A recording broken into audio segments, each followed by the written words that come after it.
Good morning, colleagues. Thank you for joining us today for the launch of Keep Safe Florida. We're going to get started in about a minute. We're just letting folks join in from all over the state of Florida.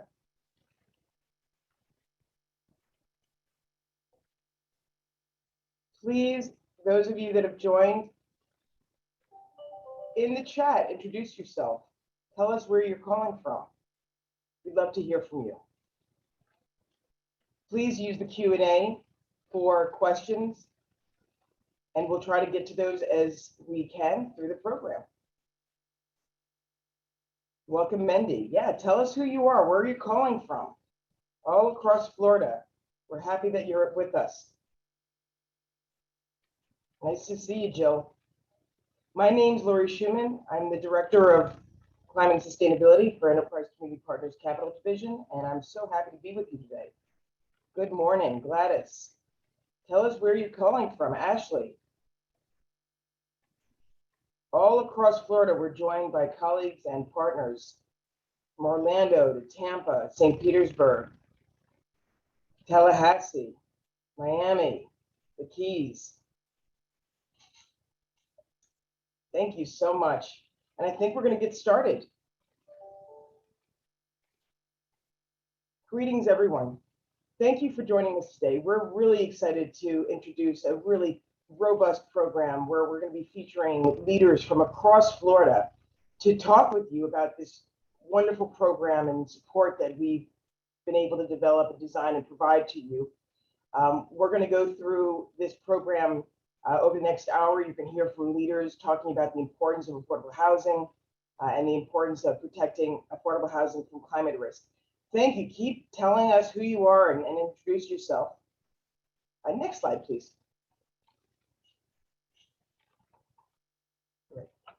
Enterprise Community Partners is celebrating our 40-year anniversary this year. We are a national nonprofit that aims to create, finance, and operate affordable housing across the nation. We're the only organization, affordable housing organization, that actually owns and operates, funds and finances, and advocates for housing across the life cycle and spectrum of affordable housing. We believe that that our greatest needs across the nation is to provide affordable housing for families. And we have three specific focus areas that we work in. One, we want to increase the supply of affordable housing. We want to advance racial equity across the affordable housing spectrum and across the United States. And we want to build resilience and upward mobility so that our partners are able to thrive. So we're really excited to be with you today because this program hits on every single strategic goal that we certainly have. And we are really excited that we're able to work with you to make this program come alive. Next slide. We are so grateful to Truist for their support through the Truist Charitable Fund, which is a donor-advised fund at the Winston-Salem Foundation that is advised by Truist. We are so thankful for this support so that together we can provide affordable housing owners across the state of Florida with free services. So thank you, Truist. We're also so thankful for the City of Miami, our founding partner on the Keep Safe program. Through their partnership, we were able to build a robust program that now is available to partners across Florida. We're so happy to have City of Orlando with us, our newest partner on this program, the Tampa Bay Regional Planning Council as well, and our dear partner, Florida Housing Coalition, as well as our technical partner, IBTS. Thank you all for making this program possible. Next slide, please. Keep Safe Florida is a comprehensive technical support system that we've created to help multifamily housing owners in Miami, Orlando, and Tampa address the severe and extreme risks that climate change is presenting to our communities.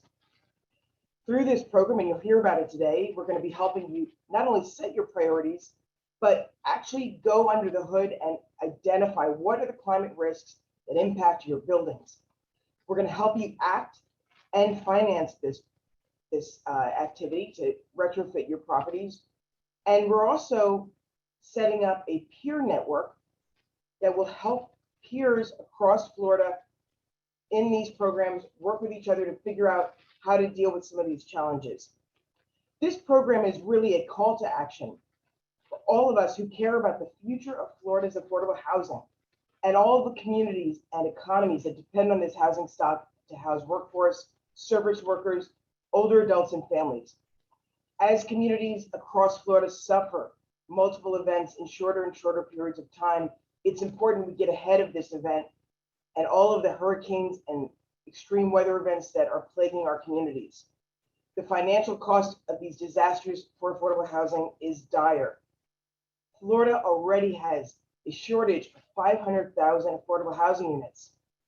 Every unit of affordable housing we can save counts. This program is about helping you do exactly that, save and preserve your affordable housing. So I am so happy now to turn to our President of Solutions at Enterprise Community Partners, Jacqueline Wagner, to introduce a little bit more about this program. Thank you. Hi, my name is Jacqueline Wagner, President of the Solutions Division of Enterprise Community Partners. It's my pleasure to welcome you all today to the official kickoff of Keep Safe Florida. Today, you'll hear plenty of details about how we can help housing providers across the Sunshine State prepare for storms ahead. But I'd like to tell you a bit about why this work is so important to Enterprise and the communities we serve. Across this country, some 35 million homes are at risk of climate change, extreme temperatures, severe floods, devastating storms, and scorching wildfires. The potential costs are enormous. Last year, climate-related event cost this country $145 billion and nearly 700 lives. But behind those numbers lies a startling truth. Poor communities, and in particular, poor communities of color, are often the very last to recover after a major storm sweeps through. Strengthening our communities for the storms ahead is not only a financial imperative, it's a moral imperative. That's why we at Enterprise are advocating each and every day for policymakers to put more money behind helping housing providers mitigate the effects of climate change. But until that happens, housing providers here in Florida and across this country face a daunting challenge. Costs are already rising for basic maintenance and improvements, and demands to make homes more resilient are becoming louder. We're here to tell you, you don't have to face these challenges alone, and we know because we've already helped thousands of housing providers down a path to a greener, more sustainable future. For decades, we've helped housing providers create and rehabilitate greener, healthier homes for million Americans nationwide. Our Enterprise Green Communities environmental and building standards have been adopted by 31 states and the District of Columbia. We've provided technical assistance and training to hundreds of housing providers. Our array of digital tools have helped thousands of building owners evaluate risk and learn more from their peers.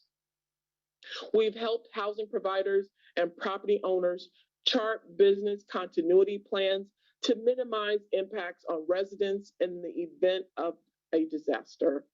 And we've leveraged billions in capital to help communities rebuild and recover quickly, while also ensuring those communities are platforms for resilience and upward mobility, especially for families of color.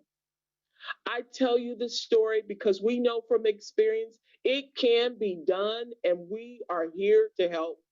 We will partner with you to help you evaluate risks, understand the costs, and protect residents for the long term. But more than that, we are here to make sure existing homes and homes of the future are stronger, more resilient, and more prepared for storms of the future. We can strengthen our communities, protect our homes, and help residents thrive.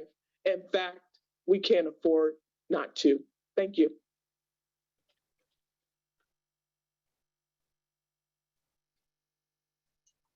Thank you, Jacqueline. That was a powerful opening. We really appreciate your leadership.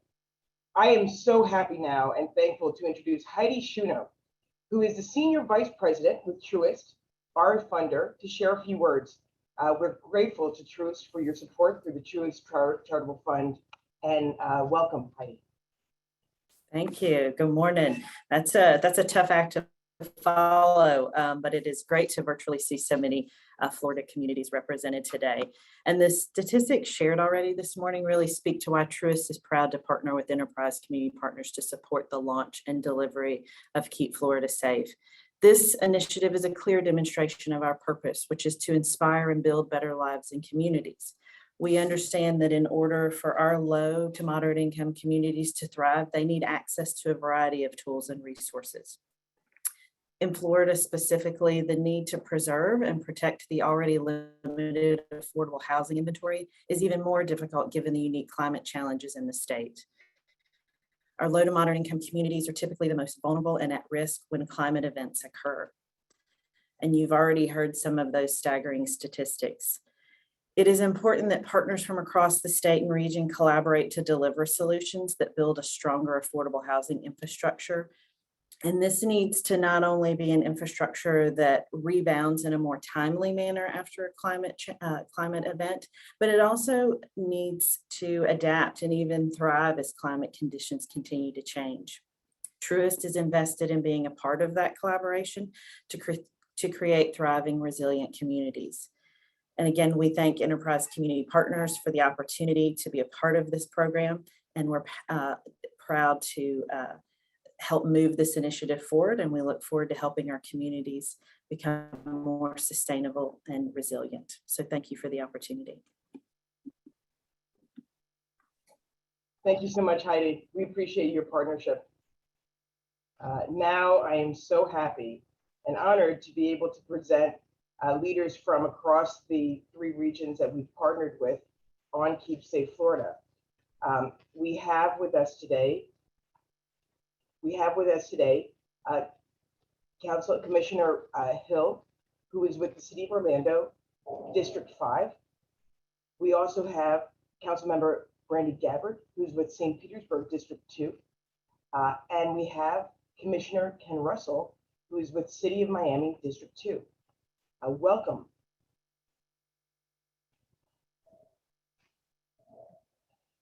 Each of these leaders represents the 3 areas and cities, MSAs, that we're going to be partnering with, or we have partnered with.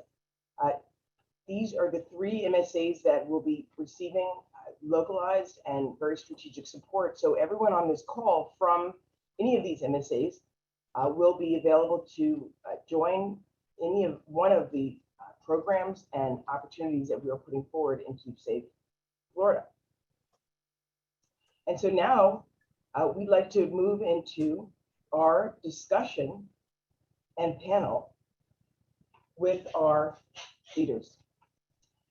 So first, we'd like to ask everyone to come up on the screen. Thank you. Fantastic. It's wonderful to see you all. Thank you for joining us today. So the first question we have for you is, could you please describe your region's affordable housing, your specific MSA's affordable housing challenges, as well as your priorities? And please think about what are the priorities around climate risk reduction within your community and affordable housing. I'd like to start with Commissioner Hill. Why, thank you, Laura, and good morning to all. And I am so excited to be a part of this very important conversation, because when we start speaking about affordability, I don't think that you can't address sustainability and resilience. They all go hand in hand.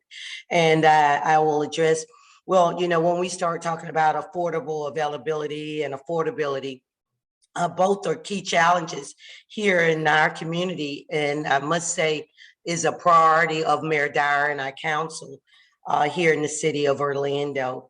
And it's increasingly becoming something that I would say, even with COVID, I think we can't miss that component of the pandemic when we start talking about displacement, our lack of jobs, and how the economy downturn. And now there not being any affordable housing out there in the market. But I will say, Lori, safety, sustainability, and resilience is at the top of our list.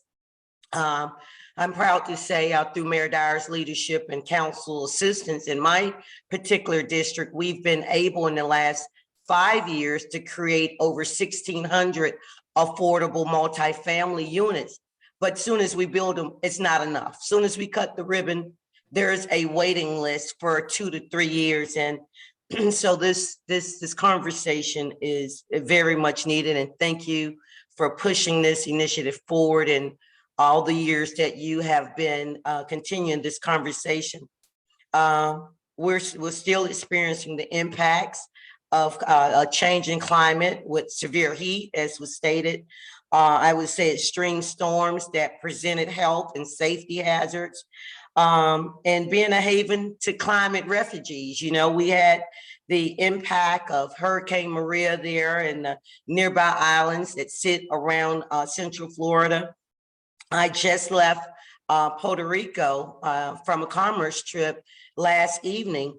And what I saw there is the same thing that we're experiencing here in the Central Florida area with affordability. They have a major crisis there for those that are working class folks, especially with the creation of Puerto Rico now becoming an opportunity zone. Many of the people that was displaced and investors coming in to invest in Puerto Rico, and now it's becoming unaffordable, and many of the residents are now moving here to Central Florida, where we're getting over 1,500 per week. And it's really something that we have to get a grip on. I think identifying these risks and vulnerabilities of our housing properties through Keep Safe Florida tools will essentially ensure all of our residents can withstand the future shocks and become more resilient. And I would think be connected to all the great opportunities that sit within our urban core and not having to be, I would say, dislocated into many of our rural hubs that don't have transportation and all the things that create safe, resilient neighborhoods. So we're working with many of our funders when we start talking about CDBG grants to many of our developers and creating those resources. Something that, I would say was oxymoron, if for lack of better words, is the pandemic did avail itself to create American Rescue dollars. So we're being able to use some of those American Rescue dollars to offset some of the costs when it comes to affordable housing and giving funding to some of these developers to create specifically affordable housing. I can say Mayor Dyer has made those American Rescue dollars the priority of using those for particularly affordable housing.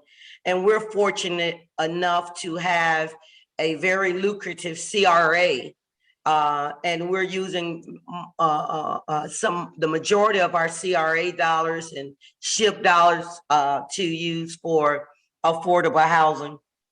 I would say the city, again, is excited to partner with enterprise communities on this Keep Safe Florida initiative to bring tools, resources to building owners and managers to have access and address these vulnerabilities to our buildings, right?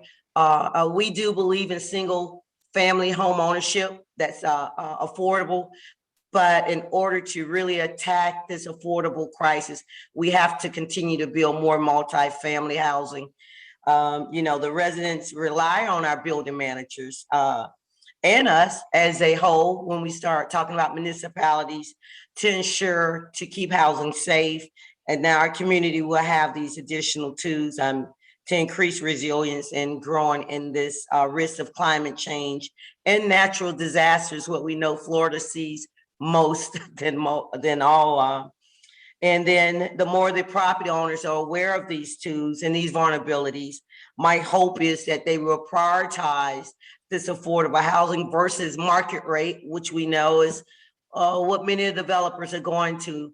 And I hope that they see that the cities and municipalities have this new initiative that we've joined, and they will take advantage of it so that we won't just address some of them, but we will start to address the least of them. Thank you so much, Commissioner Hill, and for your leadership and your vision and connecting the dots between other communities, because we are all connected. I'd like to now turn to Councilmember Brandy Gabbard, who is chair of the Tampa Bay Regional Planning Council and a deep partner of ours. Councilmember Gabbard. Thank you so much, Lori. Nice to see you all this morning. I'm so glad to be here with a group of folks who are committed to the challenges that we face, not only in resiliency, but also in affordability. There is an intersection between these two critical issues that can no longer be avoided. And I'm very, very glad that we are here today to have this conversation about how we can move forward to solutions together. Representing the Tampa Bay region and St. Petersburg specifically, where I am a council member, one of the issues that we work on the most, both the Regional Planning Council and the city, is the long-term sustainability of our coastal communities, and really making sure that we are paying attention to the investments that need to be made.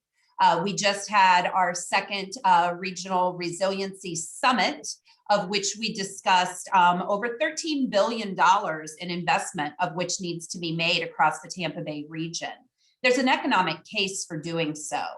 Not only does it help protect lives, but protect investments in businesses and in our residential housing. But it's also a protection of our tax base so that we as elected officials can continue to make the investments that we need to make. The district that I represent lies 95% within the coastal high hazard zone. We have areas that are repetitive loss areas, that are single family neighborhoods with a lot of ownership and generational ownership, people that have lived in our community for years. We are also one of the largest employment centers. And we know that affordability is not just about having affordable properties, but it's also about having great jobs so that people can afford the properties that they live in. So all of these are issues that we continue to try to combat. Affordability also has great consequences when you look at a city like St. Petersburg that's actually 51% in the coastal high hazard, because what ends up happening is that you start to push redevelopment to outside of the coastal high hazard if you are not looking at making good, smart, strategic investments. And what that causes is impacts on our low and minority communities that live outside of the coastal high hazard currently. It makes that land more valuable to investors and therefore creates more gentrification, and just combats or just continues to compound the affordability issue that we see all over our city and our communities. So it's a huge issue for St. Petersburg and the Tampa Bay region, but one that I am very excited to know that we are starting to find solutions for. St. Petersburg back in 2020 created some pretty groundbreaking and sometimes maybe even considered to be controversial work within our building code to give guidance to multifamily developers about how we want them to redevelop in the coastal high hazard area. And being able to provide them with funding or with tools that help them be able to meet those needs I think is critical to the way that we continue to redevelop our housing in these very vulnerable communities. So I'm just excited to be here with all of you today to continue to look at those solutions. We know they're out there, but so many times our development community either doesn't understand those solutions or they don't know where to get those resources. And I really think that Keep Safe Florida program will be a way that we can start to connect those dots. Thank you so much, Councilmember Gabbard, and thank you for your leadership, both in Tampa and on the Tampa Bay Regional Planning Council. We're very grateful to you. Thank you. for being Thank with us you. today. Now, I'm so happy to turn to our next esteemed guest, which is Commissioner Ken Russell from the City of Miami, District 2. We started in Miami, Commissioner Russell, and so we're happy to have you with us today to tell us a little bit about what you're thinking regarding this issue. Thank you so much. And I'm really glad that you're working with local representatives, as really that's where the rubber meets the road on these policies and funding. But I have to say, for Commissioner Hill and Councilmember Gabbard, I have you completely beat. Miami is the least affordable city in the entire country. Statistically, if you take what people pay for their rent or mortgage as a part of their salary, as a part of their income, more people in Miami spend more than 30% and more than 50% of their salaries than anywhere in the country. But we're all in this together and we're all facing the same thing. My name is Ken Russell. I'm a City of Miami Commissioner. I'm also a candidate for the United States House of Representatives, and I'm running a campaign on housing. It is our #1 issue in the state right now. 6 months ago, I would have said in the environment and clean water, and housing has overtaken every conversation everywhere I've traveled in this state. There's no place to run anymore. The urban centers were already getting high, but you used to be able to go to a rural area to commute, and there's nowhere to run. It's getting exacerbated from so many sides. And the climate issue, when I first got into office 8 years ago, people didn't get it. It was a joke to talk about climate change gentrification. Our climate resilience committee at the City of Miami did not have a social justice seat on it, and I added one. And it was very perplexing to people at the time. But we're getting squeezed by both sides, and we've seen it just in the few years I've been. When I got reelected, the houses I walked near on the ridge were now populated by the houses I had met, the people I had met, the voters I had met down at the water 4 years before. So people are moving up to higher land, and that land is classically populated by those with greater need. So it's pressure from the waterfront. And then of course, we're getting pressure from the north as people move into Florida from other communities where they're used to much higher prices. And there is such little supply that we're getting hit from both sides. Some will tell you that if we just simply have more supply, that it'll all equalize. But as Commissioner Hill said, there is no supply that will meet the demand we're facing. And so it's a drop in the bucket what we're able to create and build new. So we have to look at how do we preserve existing housing as well as create new housing, and across the entire spectrum from extremely low income all the way up to workforce. And it's a real puzzle. And local governments, the solutions that I heard both Hill and Gabbard say are exactly what we're doing as well. And we've never even met. And so I love sharing these ideas. It's all about how do you incentivize development to do what you want through funding and regulation, funding and zoning, let's say. That's what we have at the local level. And then how do we get those resources from the state and federal government to flow easily, which is a really big problem. From a funding perspective, the community redevelopment agencies, the CRAs that Commissioner Hill talked about, are an amazing tool. When watched carefully and used properly, they can really jumpstart a community in a good way. Unlike just an opportunity zone, which is a bucket of money without guardrails, a CRA is driven to affordability, draws a line around an area of slum and blight, traps the taxes there for the next 30 years. They can only be used for affordable housing and infrastructure and things like that. So these are really great tools we have at the local level. From a zoning perspective, there are several things we can do as well, unless you're preempted by state law. So one thing we did in Miami, which I've been encouraging other cities, I visited with Sarasota's commission last week, and they passed a resolution to take this on, is inclusionary zoning. You'll hear people around the state calling for rent caps and rent control. There's a way to do that in concert with development, not unilaterally against development, and it's called inclusionary zoning. So I created the state's first mandatory inclusionary zone where all new towers in this section of our downtown core have 15% workforce housing built into them at the same quality and level as the market rate housing. We did that by subsidizing the developer simply through additional floors and density because it was, and so it didn't cost the city an extra dollar. In fact, it'll bring us additional revenue, but they're now held for the next 30 years to offer affordability. We also declared the state's first housing state of emergency. This is a declaration that a municipality can make. It will probably scare a lot of developers, but there's a way to do it in a healthy way. And when you declare that emergency, just like when a hurricane hits your city, you are able to bypass a lot of the red tape and bureaucracy that keeps you from being able to move quickly on affordable housing. And we did that here. So there's a lot you can do, but like I said, we need that help from above, and it isn't coming easily. The American Rescue Plan, thank God, or thank Joe Biden, is giving us $138 million in the city of Miami. And one of my first initiatives was to purchase land for affordable housing. And it has been so hard to actually spend that money and not lose those properties just for the bureaucracy and red tape. The other concept that is missed at the federal level, because there's a lot of philosophical interest to help, but there's not a lot of local knowledge of how to apply it. I mean, even just raising interest rates right now to try stave off inflation, what is that doing to the housing market when all the buyers are buying cash? It's just choking the people who need a loan in the first place. So I love what you all are doing. We need your help. We need your advice. We need your policy concepts and ideas. And then, of course, as a group of 412 municipalities around the state, we should advocate en masse to really achieve what we need from a financial and regulatory perspective. So thank you for highlighting this, and thank you for including me in the discussion.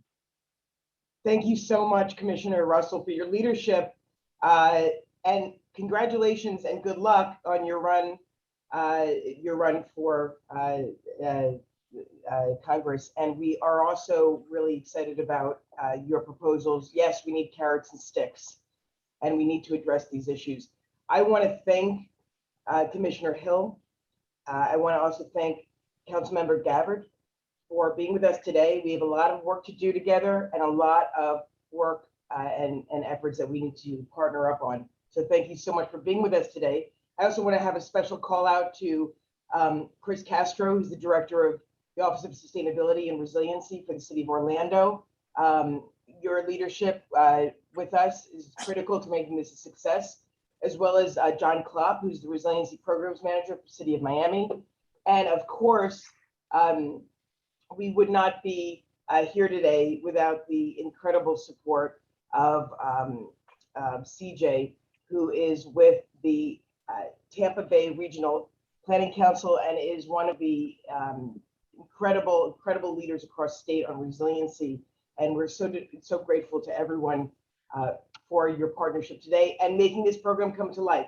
We need carrots and sticks. We need to keep our affordable housing safe, and we need to find a way to get ahead of the climate change crisis, which is upon us. So thank you all. Now I am so happy for us to turn to one of my heroes, which is Ethan Handelman, Deputy Assistant Secretary for the Office of Multifamily Housing Programs. And we've asked Deputy Assistant Secretary Handelman to come here today to talk with us about what's going on at the federal level, what's happening in multifamily housing for HUD. We're all so grateful to your leadership, Ethan, and really excited to hear what you'd like to say about this issue of the climate crisis, affordable housing. How do we go from here? Welcome, Ethan. Thanks very much, Lori. And big thanks to Enterprise and the Keep Safe Florida team for the invitation to join you virtually today. It's great to meet with you and be part of the launch of this important initiative. I'm pleased to see a targeted effort to build the capacity of affordable housing providers to assess and address the threats from climate change and natural disasters. At HUD, we have a similar focus. And it's great to see the presence of leaders from Orlando and Tampa Bay and Miami, where these issues are part of everyday life, where the need for resilient, affordable housing is dire. And I see in the chat some familiar names in affordable housing from Florida. It's just great to be here with all of you. Climate risk reduction is front and center for HUD in our efforts to strengthen and preserve safe, decent, and affordable housing. HUD's Climate Action Plan, released late last year, underscores our commitment by focusing on climate adaptation and resilience, reducing our carbon footprint, and environmental justice. I'm hopeful that our efforts under this plan will bolster the activities of Keep Safe Florida. Let me share just a few key highlights from HUD's Climate Action Plan. First, HUD's Climate Communities Initiative. As you probably all know, cities and localities are on the front lines of the climate emergency, and low-income residents and people of color often bear more of the impact when climate-related disasters strike. HUD, in partnership with local leaders, is launching a suite of resources, support, and tools to help cities respond equitably to the climate crisis. This includes a climate resilience toolkit, implementation models, peer-to-peer learning opportunities, stakeholder engagement with underserved communities, and direct support to a cohort of climate cities. You can find a lot of these resources and more on HUD Community Planning and Development's new site, Supporting Local Climate Action.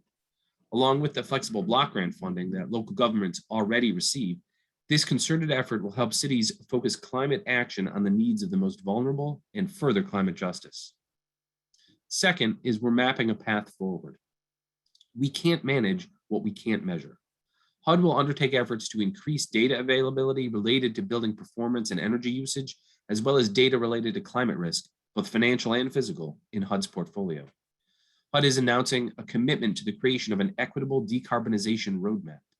The roadmap will help establish a path for HUD's portfolio to meet the United States climate commitment of reaching net zero carbon emissions by 2050 in a way that does not unduly burden low and moderate income households.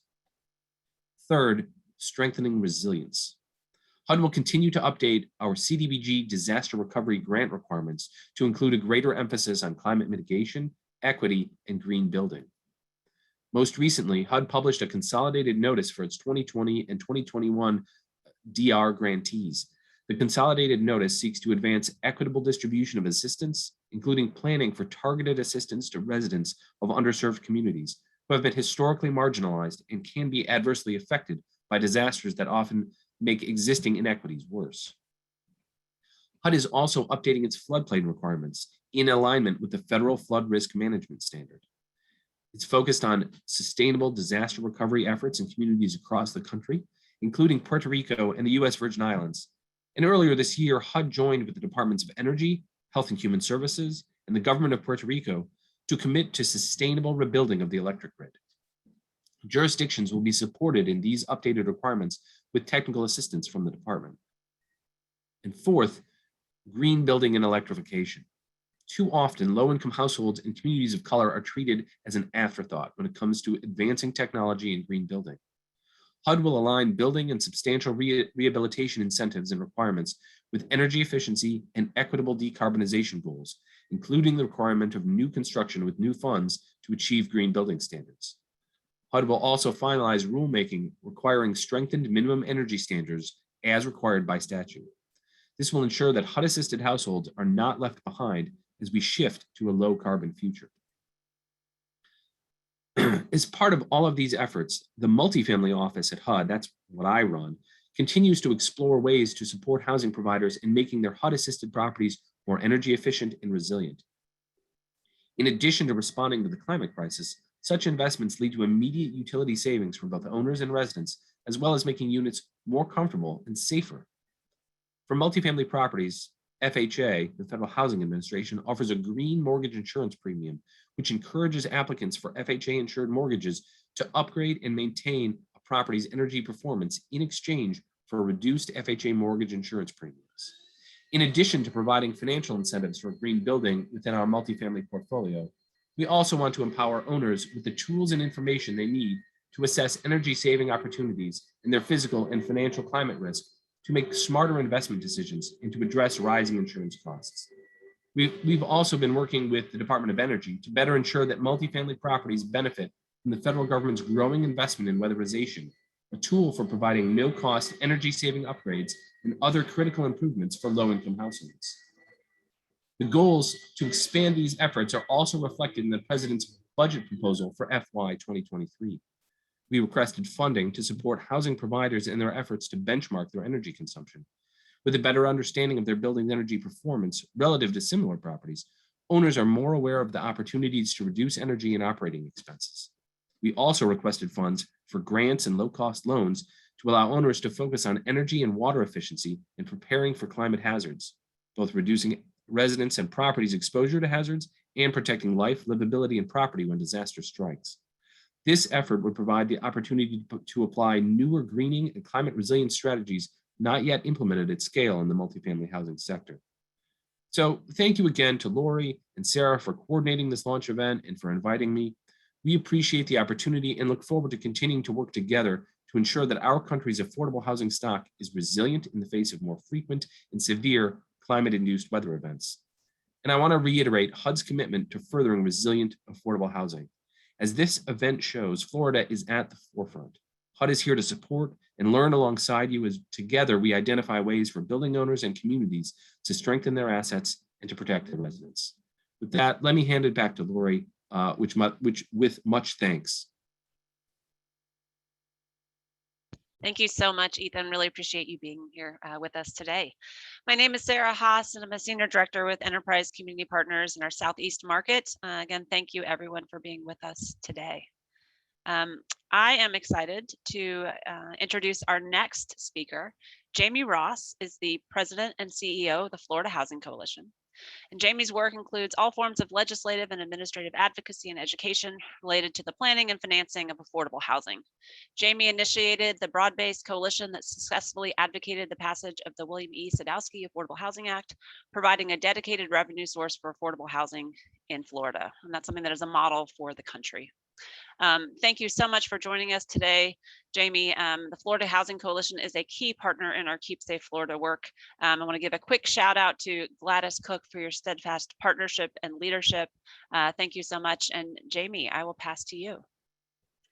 Thank you, Sarah. And thanks for that shout out to Gladys, our Director of our Resilience and Recovery. We like to also call her the Disaster Queen or the Queen of Disaster.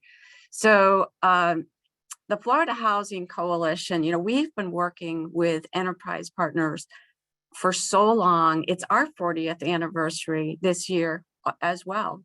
The Florida Housing Coalition started in 1982, and I'd have to say, we've been working with enterprise probably for 30 years, starting on energy efficiency. And I'm going to get back to that because we see how it builds the two of us together. Enterprise as a national nonprofit and a provider of training and technical assistance, and the Florida Housing Coalition, which is a statewide nonprofit provider of training and technical assistance. So our organization, if there's anybody who's on and is not familiar with us, we operate statewide with a headquarters in Tallahassee. So we do a lot of policy work, but the main work that we do is training and technical assistance. And we have offices located throughout the state. So we have a Miami office, we've got Tampa, we've got offices all over. So probably about 12 throughout the state with 20 members to our professional training and technical assistance team. And we're a membership organization. So Enterprise, of course, is one of our members and our partners, as well as so many who I see are on today, like our statewide partners, the Schimberg Center, our Data Clearinghouse, the Florida Green Building Coalition, which is something that hasn't been around as long and now is really at the forefront here. Happy to be working on these issues together. So I want to give a minute to talk about why we are so happy about doing this work together again. At the Housing Coalition, we do everything from ending homelessness to first-time homeownership and all kinds of weird stuff in between, like adaptive reuse and such. But we're all about producing and preserving affordable housing. And for us, preserving affordable housing has really been focused on the term of affordability, not losing affordable housing stock. So Florida has been at the forefront of the nation, interestingly enough, because we've been requiring 50 years, 50, of affordability in our tax credit 9% deals since the 90s. And we have a lot of pushback from developers, especially in the Miami area. Hey, that should go back, that should be 30 years, like most other states. And so the policy work that we do is important because we are right with Enterprise in recognizing that preserving the affordable housing stock and with the other speakers we've heard from today is so important. You got to preserve the housing stock that you have. So we do our training and technical assistance to promote best practices, and best practices in preservation. Best practice is preservation, and that is to keep housing as affordable as long as possible, and even in perpetuity. So the Florida Housing Coalition started the Florida Community Land Trust Institute over 20 years ago. And right now, we're actually advocating that the 9% tax credit deals in Florida require permanent affordability beyond 50 years. And in fact, we've already been successful with our local housing finance agencies who are doing just that with their local government area of opportunity funding. Their developers are required to do permanent affordability. So we're very much at the forefront, very proud of that, that work. And this, of course, goes hand in glove because we're talking about preserving the buildings for affordability. And with this project, we're talking about preserving the actual building, right? So for existing buildings that we already have, the retrofit, the various ways that you can make those properties more resilient, which can go from a very small and inexpensive item, on up. But we really need folks to participate in this program. And what we've experienced from our members in their participation with the first launch, which was in Miami, is that it's been very successful. Folks who've done it, and if I can, I think I've got a minute. I just want to share a quote from one of our members, a NeighborWorks organization, Steve Kirk, who we work with all the time, who was part of that first initiative. And I'll just share with you his quote from the case study that was done. I've had an opportunity to see life cycle issues for buildings we completed over 25 years ago. In that time, I've lived through Category 4 and 5 storms, seen the damage done to buildings, including some of our properties, Steve's properties. Our decision-making has changed. There was a period when we did not build beyond the code with extreme weather in mind. And now we make choices on longer-term maintenance and insurance operating costs. That's hugely important. And as you all know, in Florida, we're going to be having a special session shortly on the huge problem with property insurance costs. So we're doing that, he says, not on trading off resilience for short-term savings.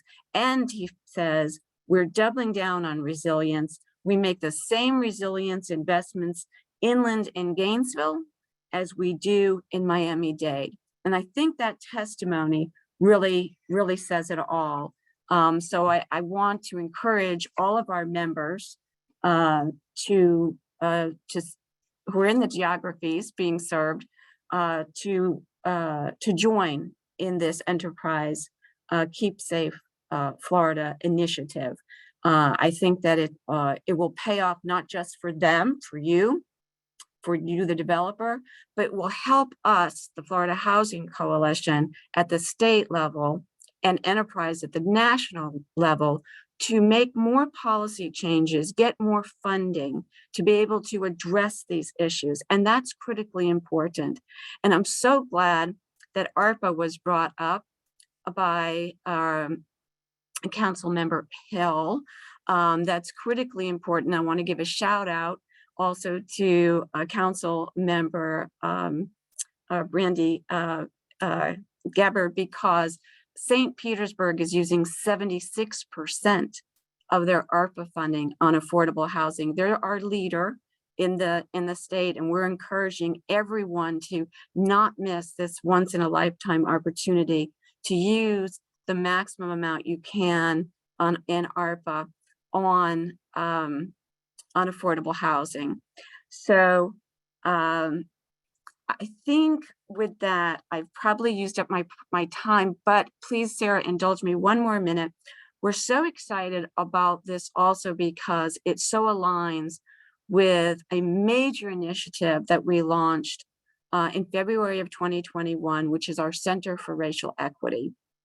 Climate justice is one of the programs within our Center for Racial Equity. And I want to give a shout out to Fannie Mae, because they saw that real connection. It's out of our partnership with them on disaster, resilience, and recovery, that they're funding heirs property work that we're doing, because we all know about the disproportionate and disparate impact that our extreme weather events have on communities that have historically been marginalized, in particular in the area of real property. So with that, I just want to say thank you for this great project. We are so happy to be part of it. It's obviously a natural fit for us, and encourage all of our members to participate. Thank you, Sarah. Great. Thank you so much, Jamie. Appreciate your leadership and your partnership in this work. It's critical, and we look forward to continuing to work with you and your team. We are now going to dig into the program details as we approach the 10 o'clock hour. First, we're going to watch a short video created by our partners, the Institute for Building Technology and Safety, IBTS, which will provide an overview of the program.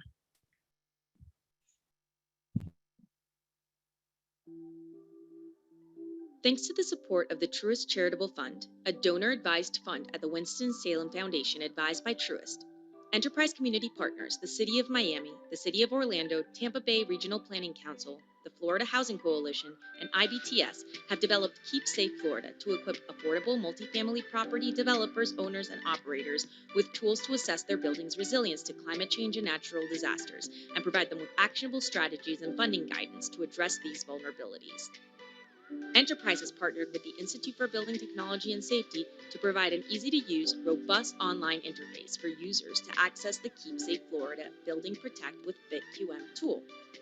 Building Protect with BitQM incorporates hazards data typical to the region, allowing users to easily and confidently perform property-specific resilience audits. First, use Portfolio Protect on your suite of buildings to determine which ones to focus on. Second, register for the Building Protect program to get access to the Building Protect tool via the BitQM platform and complete the building assessment. Finally, receive a report with mitigation strategies to build your property's resilience.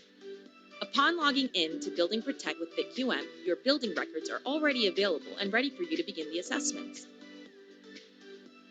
Open the intake dashboard and start answering questions. Once all questions are complete, simply submit your form for review. Your report will come back with highlighted risks, recommended strategies, and guidance for improving the building's resilience. It is accessible on any tablet or computer, allowing you to use it where and when you need it. It safely and confidentially stores all your project information in one place, including forms, results, and recommendations. Information can be readily organized according to each individual user's needs. You can manage multiple properties that are known as projects, and information related to each project can be stored and maintained among a variety of users. Guidance strategies are informative rather than prescriptive, allowing the users to develop solutions that are appropriate for them. Once you've completed the form, it will be submitted for review by IBTS for accuracy and completeness. Share information such as reports, pictures, and plans with colleagues and other stakeholders. With the report at hand, you're ready to start the most important phase, rehabilitating your building to protect it and keep residents safe. Building Protect with BitQM is available to registered Keep Safe Florida users. Apply for Keep Safe Florida to help keep Florida safe for generations to come.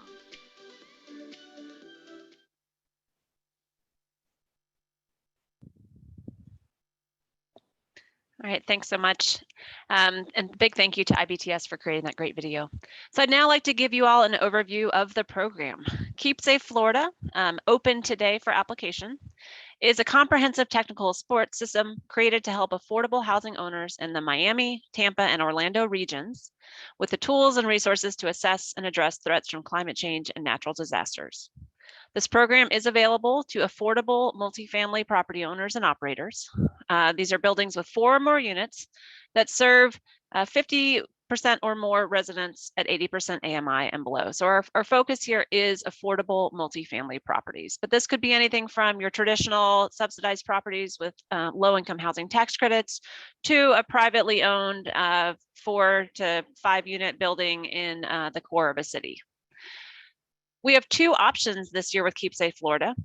A self-serve track in which if you have more expertise and more capacity, you can utilize our training materials and programmatic guides, enroll in the program and embark on the assessments independently. Or you can sign up to join the Learning Collaborative, in which you'll receive technical assistance from experts in completing the assessments and in then planning for what to do next and developing that plan of action, as well as we'll be able to participate in training offered throughout the 2-month cohort period. We'll also be, as Lori noted, connecting folks in a peer network across the state and your local regions. You can apply now at this link, enterprisecommunity.org/keepsafeflorida, and we'll pop that in the chat as well for folks. I just want to give you a brief overview of the tools that you'll be able to access with the program.